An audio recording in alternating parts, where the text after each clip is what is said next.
In today's episode, I'm excited to introduce Dr. Tony Wigglesworth, who's a leader in education innovation with a rich background in business transformation and clean tech. He drives innovation for Bow Valley College here in Calgary, Alberta. And today he will be talking to you about educational innovation in the future of technology. I'll see you in the next wave. Let's explore AI and future technology. At the Infinite Waves podcast, we are dedicated to spotlighting leaders who blend creativity with technology to shape the future. Powered by Creative Innovations Lab, this podcast delves into innovation, paving the way to a sustainable, smarter world. Tune in and let's pioneer the next wave of possibilities together.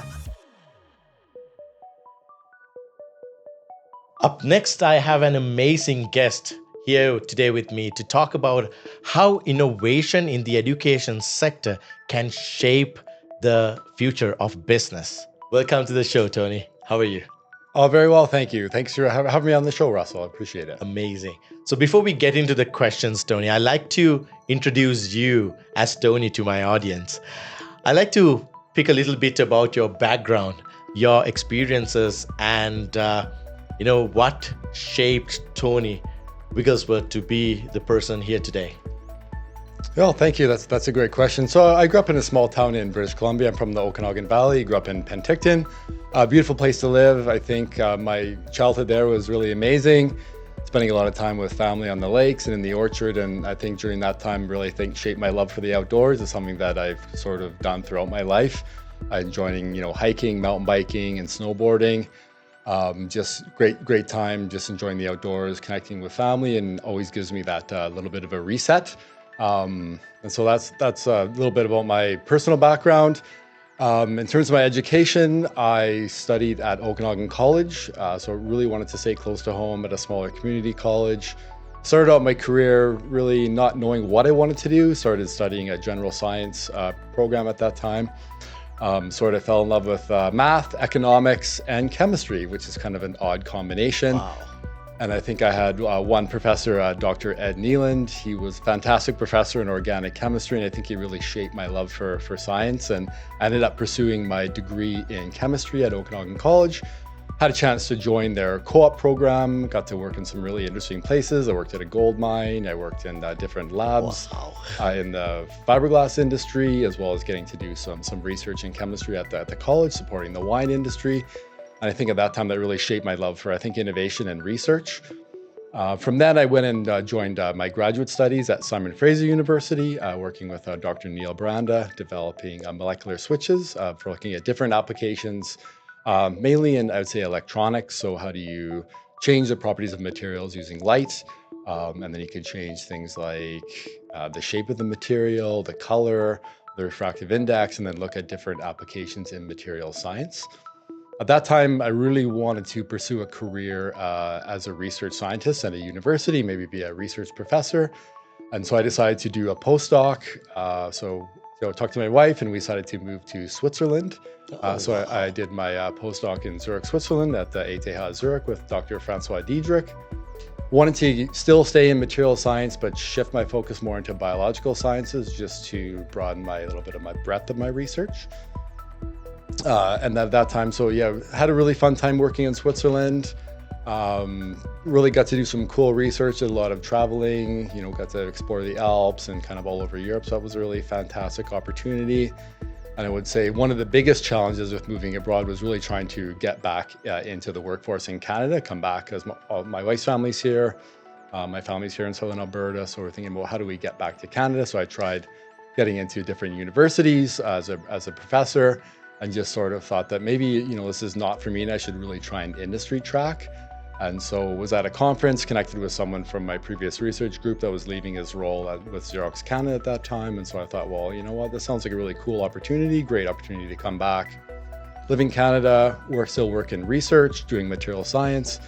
And so I ended up accepting a position at Xerox with Xerox Innovation Group at the Xerox Research Center of Canada in Mississauga.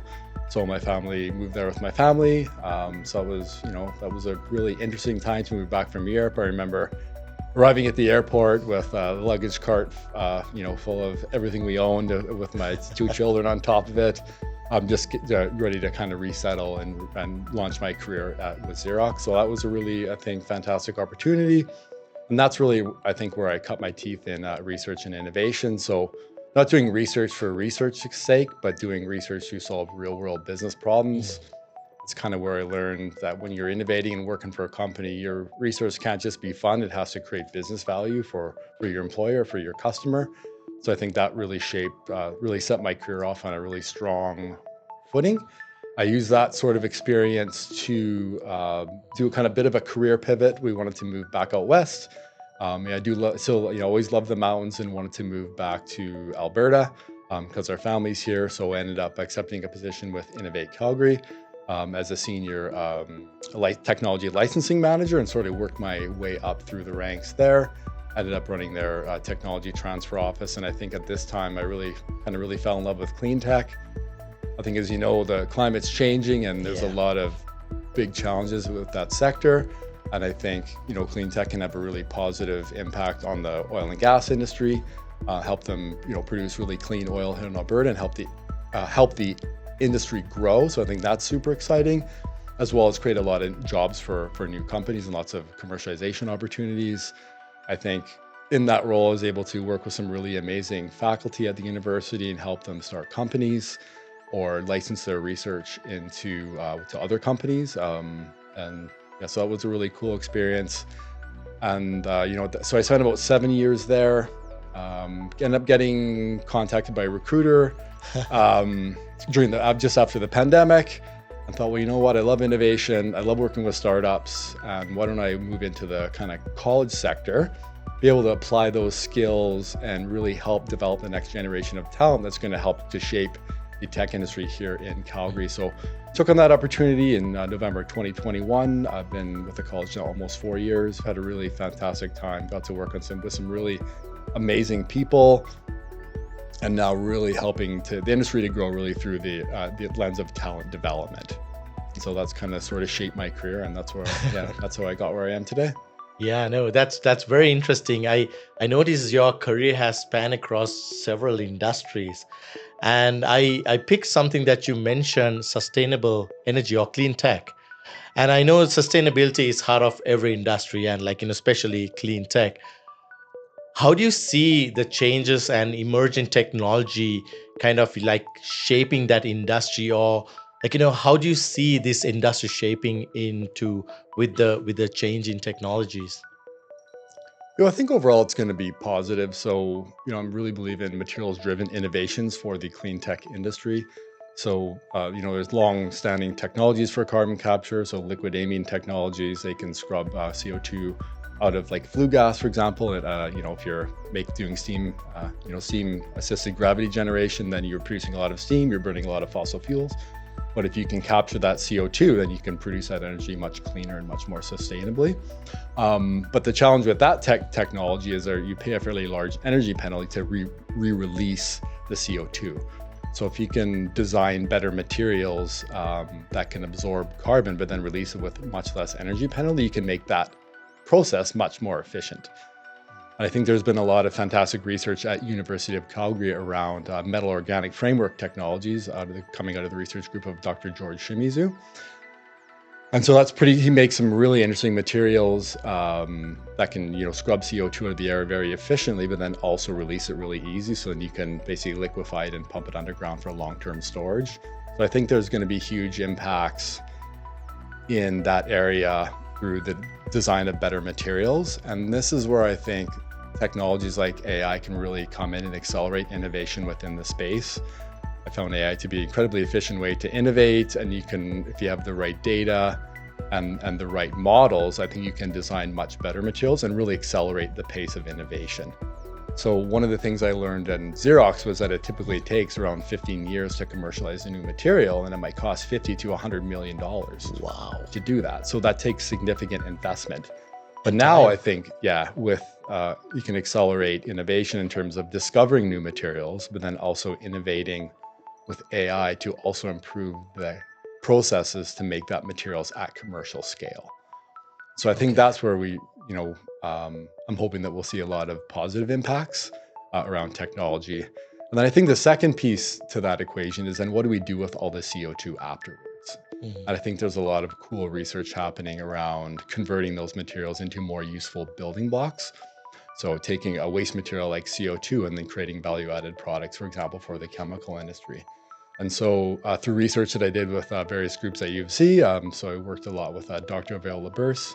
So her group, they're experts in electrochemistry. So they basically can take CO2 molecule at high temperature and electrolyze that into different building blocks like carbon monoxide and oxygen, which is those are widely used precursors that you can use in other chemical processes. And so I was able to work with a lot of really supporting some really cool research and helping companies get started. And then I think seeing those companies advance, seeing those researchers, go from a research track into a business track and moving into more of a CEO type role or CTO role with their own startup company, I think is incredibly impactful. And yeah, an exciting space to be in here in Calgary. Yeah, like you mentioned something that's very interesting. You mentioned like you help them innovate, do the research, but also groom themselves into leaders. Like, and also going back into what you mentioned before, like innovation, it's not just a skill. Innovation is more of a mindset. Like, it's not easy. Not everybody can do innovation, and it's an ongoing process. And you're able to help businesses right now. You're helping businesses to achieve that.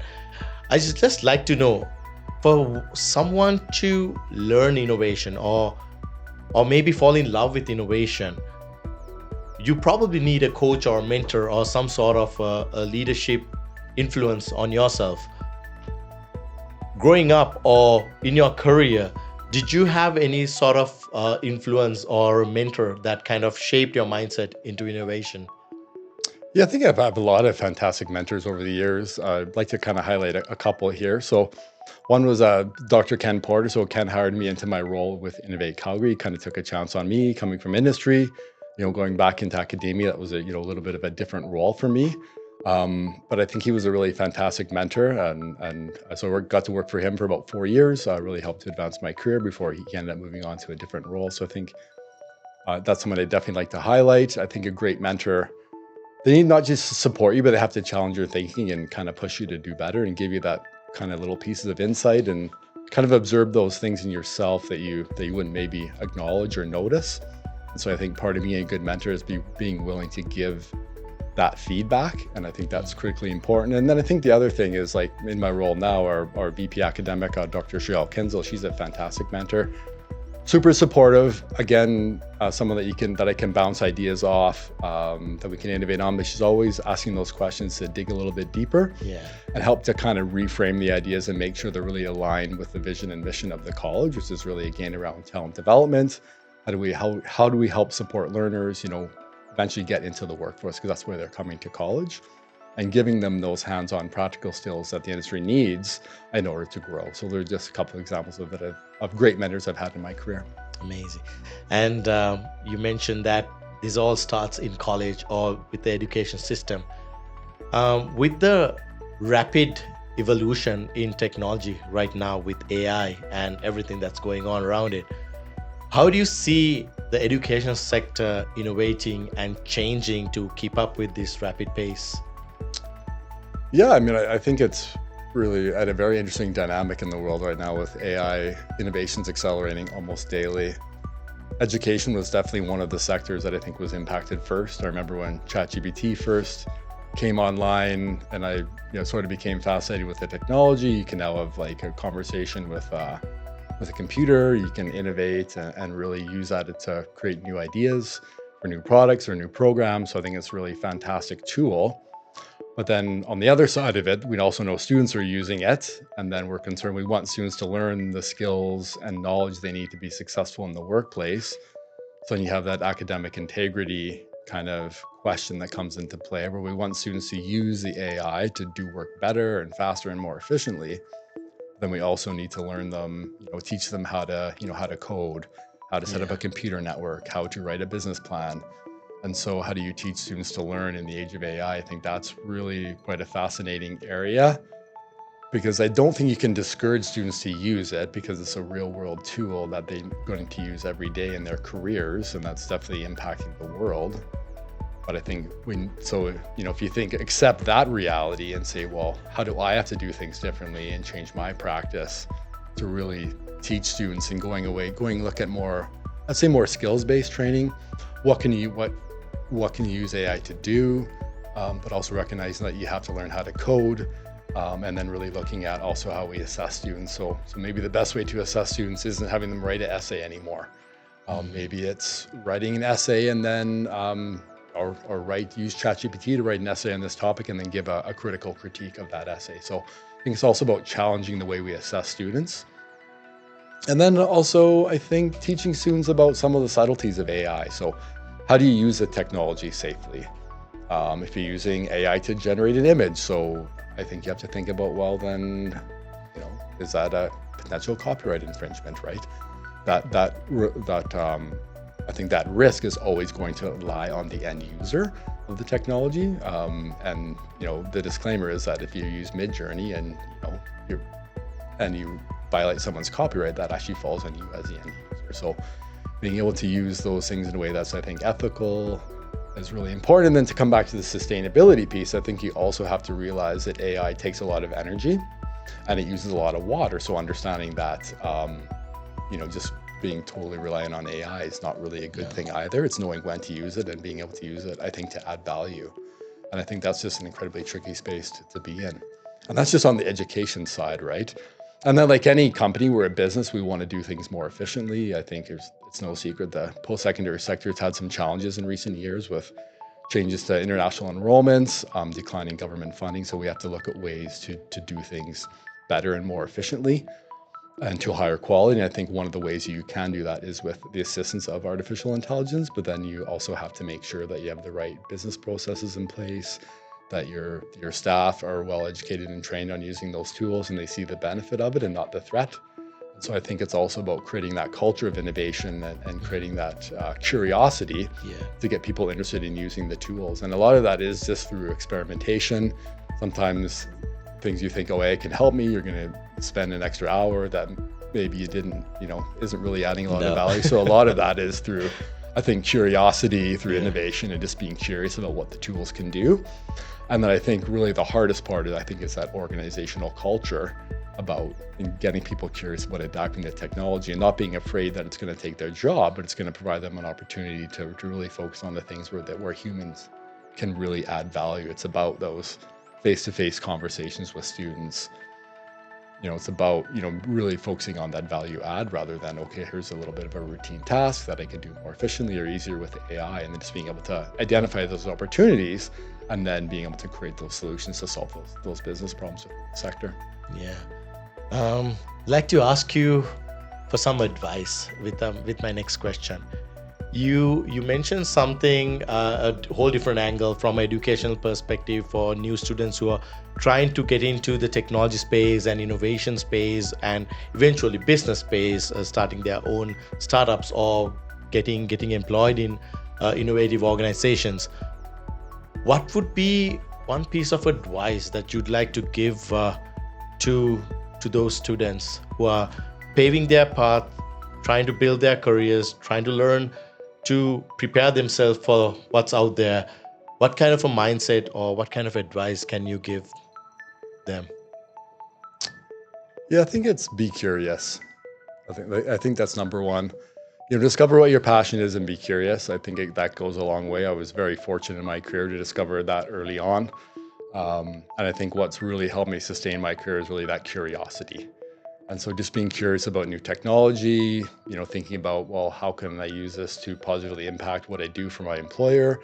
And really always be thinking about how can I add business value using these different tools or technologies. I think that's really, really critical. And then also understanding that you have to, I think when you're communicating a new innovation or solution to your employer, then you have to really leverage that kind of business mindset. So think about what problem you're trying to solve, really hone in on the problem, and don't get too focused on that solution. So hone in on the problem, be curious about different solutions, and be able to really pitch that idea back to your employer to gain that traction you'll need to really move an idea forward. Okay. And I'd like to understand from your perspective. Right now, AI and technology is pushing a lot of businesses to automate and things to be done in much fast pace. Right now, with AI and everything that's going on, with robotics coming much more faster to industries that we never thought that would get adopted by robotics, is now changing really fast. Where do you see the changes between blue collar and white collar industries being impacted with this new AI coming into their industries? Yeah, so that's a really good question. Something I'm spending a lot of time thinking about because we're in the talent development business at Bow Valley College, and we want to train people for demand job roles. We don't want to train them for job roles where there's less employment opportunities. I don't think that's fair to students because at the end of the day, they're making that investment so they can get their dream job or their dream career. Yeah. So I think that's really critical. It's really thinking about the impacts on the sector and then prioritizing your work. So I think of a little 4-quadrant grid. And so up in the top upper right-hand side, you have fields that are high human touch, but also high AI touch. So those would be the AI augmented roles. I think those are really critical roles to really be effectively training students on how AI tools work, on ethics and how they can add business value in various sectors. So then having really tailored courses around the use of AI in different sectors. On the left-hand, the upper left-hand corner, you'd have roles that are more human-centered, but also can be impacted by AI. And I think of those roles in like healthcare. So think about AI for nursing. Right now, AI is impacting healthcare. I was just at the Upper Bound conference in Edmonton a couple of weeks ago, and there's a lot of innovations in health tech. So medical imaging, you're seeing now a lot of medical offices using dictation software really to take some of the busy work away from doctors to make sure that they can really spend more time with patients, less time doing paperwork. And so there's a lot of interesting opportunities within the healthcare sector. And I think those are also very, very important job roles to train for. Mm-hmm. And then in the bottom left, you can have those sort of stable routine roles. And so that'd be like your security guards, maybe you're a taxi driver or you're in a custodial staff. And then I would say like the blue collar work is kind of in between, right? It's not as heavily impacted by AI today. There's lots of opportunities in the trades, skilled trades. We see there's skill shortages across many sectors. So, carpenters, electricians, plumbers, HVAC, like those are roles that are not going away anytime soon, and they're not as heavily impacted by AI today. But where I do see value is a lot of those workers are also businessmen. They own their own business. Maybe they're running a renovation company, or you're focusing on EV installs. So now there's all this additional busy paperwork that you have to do. You're doing customer invoices. You have to advertise your business, create a social media presence. And these are, I think, incredible opportunities where AI can really help people grow their businesses and do more with less. So I think there's huge opportunities there, teaching AI skills to tradespeople, but more on the business side. And then, of course, it's always nice to have, a little question and answer machine in your pocket. If you don't know the answer, then there's a tool that you can have, how do I wire this? Or how do I find information on this particular building code? And then so you have that there to assist you and do your work better. But then I think about, well, what's the future going to look like? Because, I have 2 kids. My son, Ben, he's studying business at MRU. So I have this conversation with him all the time. I said, well, think about how AI is going to impact your sector. And then, if you want to get employment in the sector, I also think you know how to use those tools to be more efficient at what you do. He loves finance. That's where he wants to go into. And so I'd always encourage him to be curious about the tools, just think about doing your work in a little bit of a different way. And then my daughter, she wants to go into healthcare. So she's thinking about being a nurse. And so that's like, well, then how do you use AI to learn new things, learn biology? Again, like not using it to copy your answers, but using it to help tutor you. Or think about, when you're going out into the workforce, if you're a nurse working with patients every day, what are those little problems you might have in your day where AI can help you be more efficient so you can really focus on patient care? And so I think, again, it's just about alignment with those particular sectors. And then, of course, you have the robotics discussion, right? Yeah. So thinking towards the future, huge advancements in AI, and what people really aren't talking about is robotics as much, right? So you have companies with incredibly advanced technologies. I think, Boston Dynamics has humanoid robots. And there's robotics used heavily in manufacturing, so the automotive sector. If we want to grow those sectors here in North America and in Canada, we're going to have to embrace automation to bring down the cost, because from our labor cost perspective, we can't compete with other manufacturing jurisdictions, right? So we have to embrace an innovation mindset, and again, use robotics to, I think, target those big sectors that are kind of ripe for some disruption. So I think that's an incredibly interesting area where how do we use, I think, robotics and automation within the building industry I also think is very, very interesting. Yeah. We all know we have a housing shortage. So how do you use those technologies to just build things differently?